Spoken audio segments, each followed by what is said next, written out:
It is a useful and easy to control type of energy that we use in homes, schools, hospitals, industries and more. This is an electric cell. This is an electric wire. This is switch. And this is an electric bulb. This arrangement is called an electric circuit.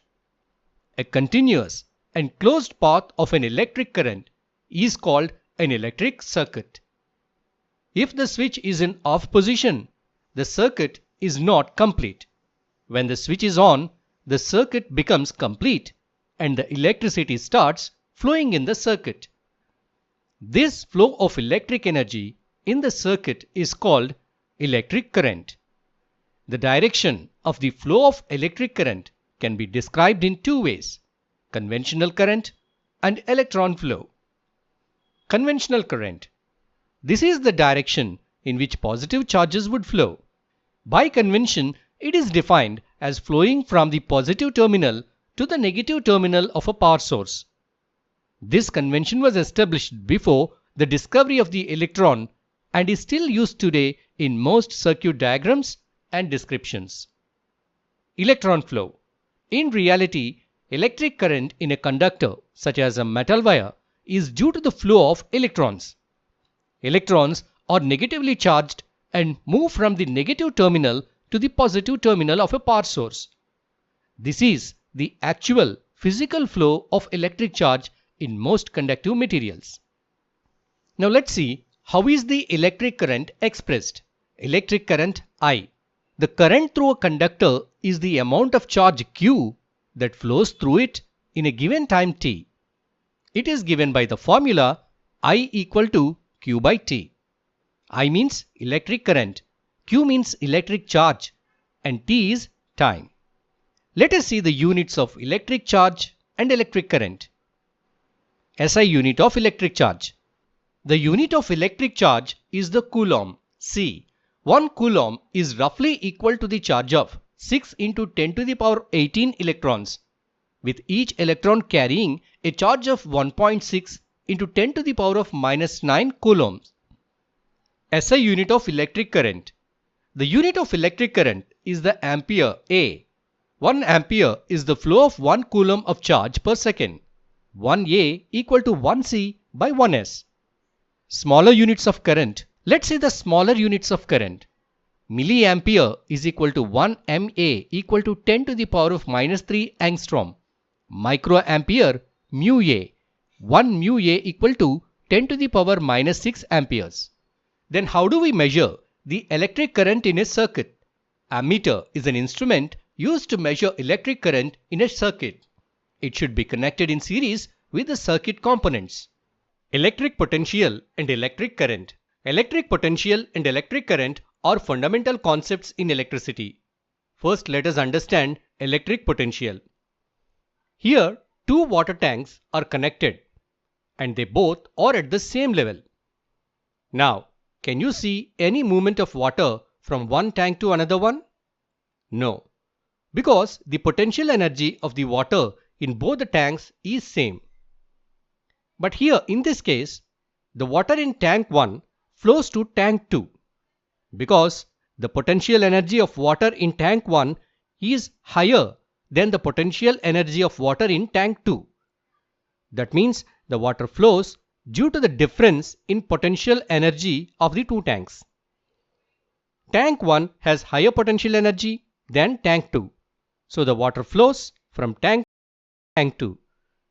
In the same way, a potential difference exists. We need to find this crew before turf war escalates.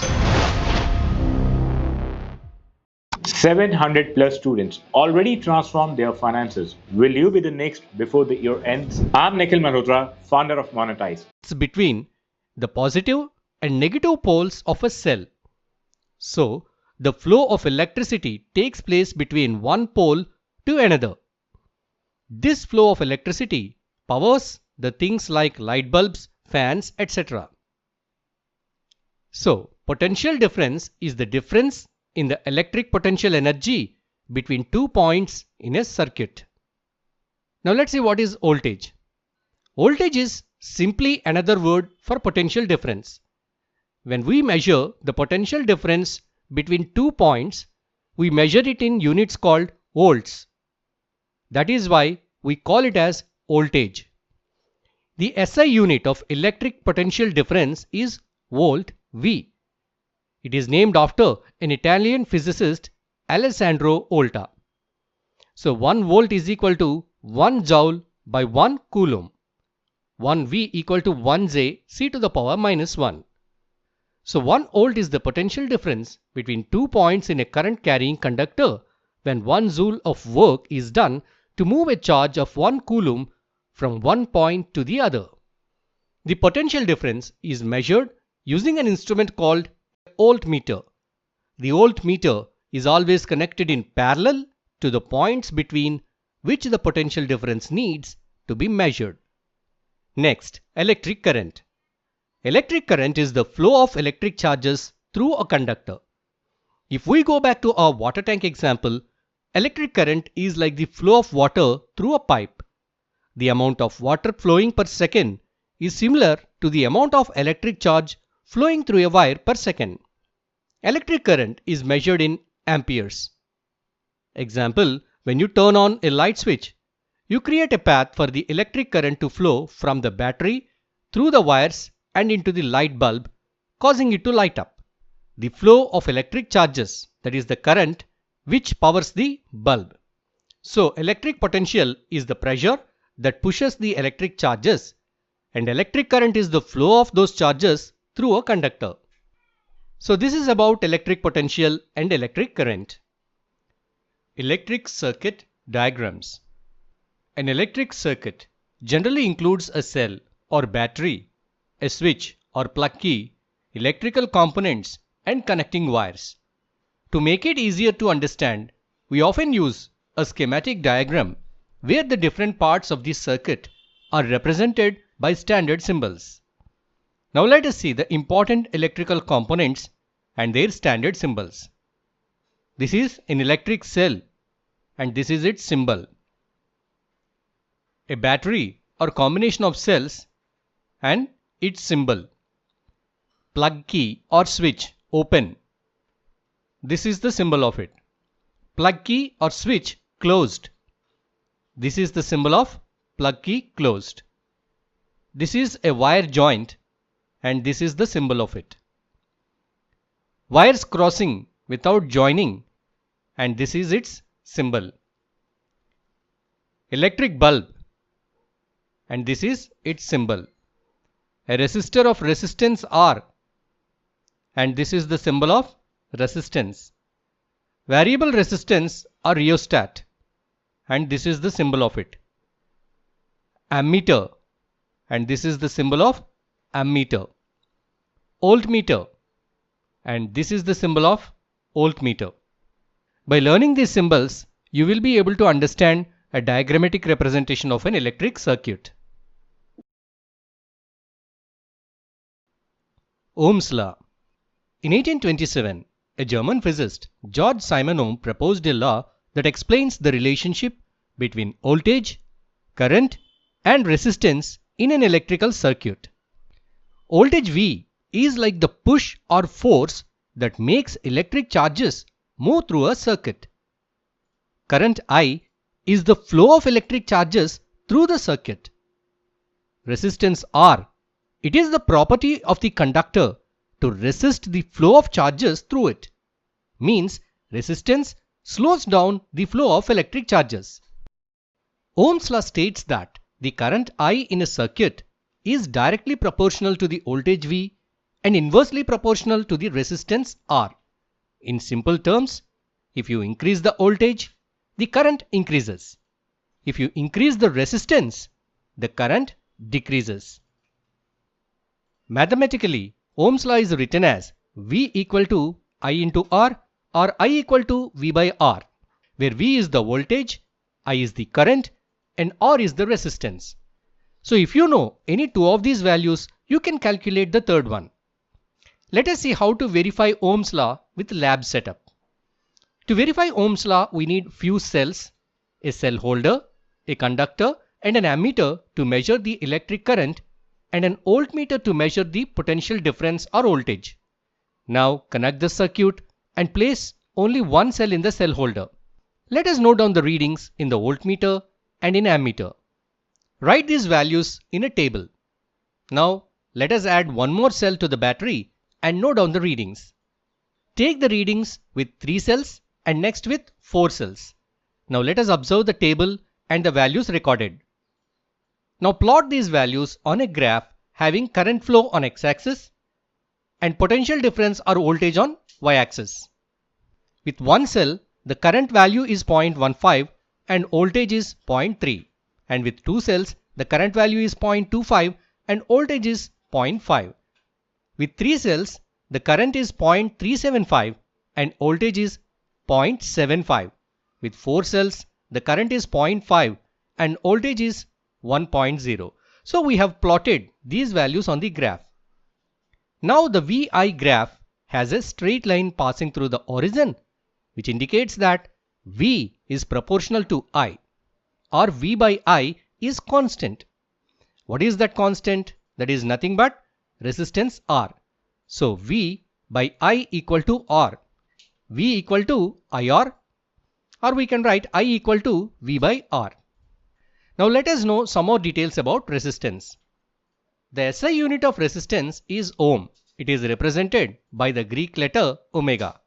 If the potential difference across two ends of a conductor is 1 volt and the current through it is 1 amperes, then the resistance R of the conductor will be 1 ohm. That is 1 ohm equal to 1 volt by 1 ampere. If the resistance increases, the current passing decreases. If the resistance is doubled, the current becomes half. I've been sitting here thinking about. There are some moments in life you can't put a price on. Or can? Sometimes it is necessary to control the current in a circuit without changing the voltage source. In this situation, a compound called variable resistance or rheostat is used to adjust the current in a circuit. Rheostat is commonly used in electric circuits to change the resistance and control the current. Resistance and resistivity. Now let us understand more about resistance. Why do conductors show resistance? The flow of electric current through a conductor is due to the movements of electrons. Electrons in a conductor aren't completely free. They are attracted by the atoms in the material, which slows down their movement. This slowing down of electrons is what we call resistance. Resistance opposes the flow of electric current. Different materials have different resistance. Here is a broken circuit. Now let us close this circuit with different types of materials and check the amount of current flow in each case with the help of an ammeter. Let us close this circuit with wire A and note down the readings in the ammeter. Now change the wire A with wire B. In case of wire B, less current is passed compared to wire A. This can be observed in the ammeter.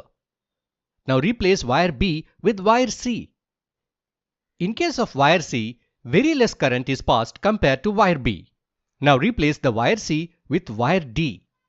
Now there is no electricity passed in the circuit and no readings is observed in the ammeter. So from the above experiment, we can call wire A is a good conductor. What is a good conductor? A material with low resistance and allows the electric current to flow through it easily is called a good conductor. Now wire B, we can call it as a resistor. What is a resistor? A material with some resistance but still allows the current to flow. It is called a resistor. Next, wire C. And we can call wire C as a poor conductor. What is a poor conductor? A material with higher resistance allows less current to flow is called a poor conductor. And wire D is an insulator. Insulators have very high resistance, which makes it extremely difficult for electricity to flow through them. Now let's see the factors on which the resistance of a conductor depends. Resistance of a conductor is dependent on the following factors. 1. Length of the conductor. The resistance of a conductor increases as the length of the conductor increases.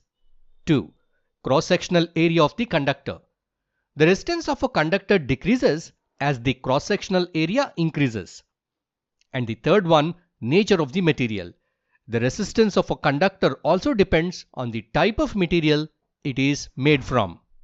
So, resistance is directly proportional to the length of the conductor. That means the length increases, the resistance also increases. Resistance is inversely proportional to the cross-sectional area of the conductor. That means the cross-section increases, the resistance decreases. The resistivity ρ is used in the formula that relates the resistance R of a conductor to its length L and cross-sectional area A. R equal to ρ into L by A. In this formula, R is the resistance, L is the length of the conductor, A is the cross-sectional area, and ρ, resistivity, shows how much the material itself opposes the flow of current. The SI unit of resistivity is ohm meter. Resistivity is unique property of each material that shows how much it resists the flow of electric current. Metals and alloys have very low resistivity, usually between 10 to the power minus 8 ohm meter to 10 to the power minus 6 ohm meter, making them good conductors of electricity. Copper and aluminum are the pure metals commonly used for electrical transmission lines because they are excellent conductors with low resistivity. Tungsten is a pure metal used for making filaments in electric bulbs because of its high melting point and durability. Alloys generally have higher resistivity than the pure metals they are made from. If alloys have more resistivity, then why are they still used in electrical devices? Alloys are resistant to oxidation at high temperatures. That means they do not burn even at high temperatures. That is why they are often used in electrical heating devices like electric irons and toasters. Insulating materials like rubber and glass have very high resistivity, ranging from 10 to the power 12 ohm meter to 10 to the power 18 ohm meter, making them poor conductors of electricity. So the resistance and resistivity of a material can change with temperature.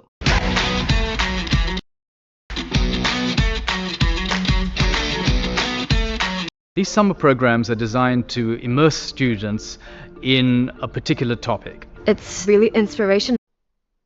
Resistors in series and in parallel. In certain complex circuits, more than one resistor may be used. They may be arranged in series or in parallel combinations. Let us see the differences between resistors in series and in parallel. Connection type. In series, resistors are connected end to end, forming a single path for the current to flow. In parallel, resistors are connected across the same 2 points, providing multiple paths for the current to flow. Current flow. In series, the same current flows through each resistor because there is only one path for the current. In parallel, the current divides and flows through each parallel resistor with different amounts of current depending on the resistance of each path. Voltage distribution. The total voltage across the series combination is the sum of the voltages across each resistor.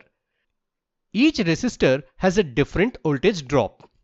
Whereas in parallel, all resistors in parallel have the same voltage across them, equal to the voltage across the entire parallel network.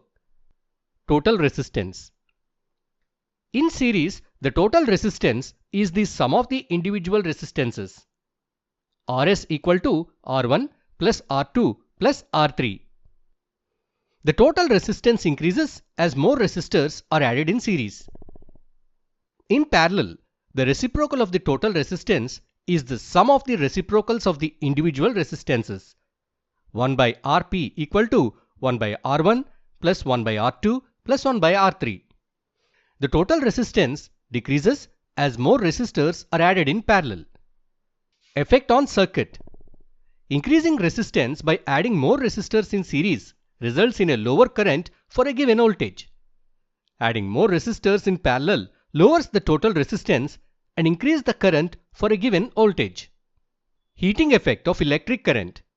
When an electric current flows through a conductor, it encounters resistance. This resistance causes some of the electrical energy to be converted into heat energy. That means, due to resistance in a circuit, certain amount of electric energy is converted to heat energy. This phenomenon is known as the heating effect of electric current. For example, a fan running for a longer period becomes hot. Certain electrical devices are made with materials that have more resistance and produce large amount of heat. For example, electric iron. Joule's law of heating. Joule's law of heating explains how electrical energy is converted into heat energy when an electric current flows through a conductor. This law is important for understanding the heating effect of electric current. Joule's law states that the heat produced in a conductor by an electric current is directly proportional to the square of the current passing through the conductor, the resistance of the conductor, the time for which the current flows. That means H equal to I square into R into T. If the current flowing through the conductor increases, the amount of heat generated also increases. This is because more electrons are moving through the conductor, leading to more collisions with the atoms, and hence more heat is produced. Higher resistance, higher heat means when the conductor opposes the flow of current more strongly, it leads to more heat generation. The longer the current flows through the conductor, the more heat is produced. Applications. Electric heaters.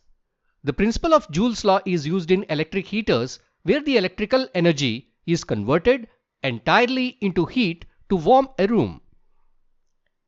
Electric iron. In an electric iron, the heat produced by the current is used to press cloths. Fuses. In electrical circuits, fuses are designed to melt and break the circuit if the current is too high, preventing damage. This melting is due to the heating effect described by Joule's law.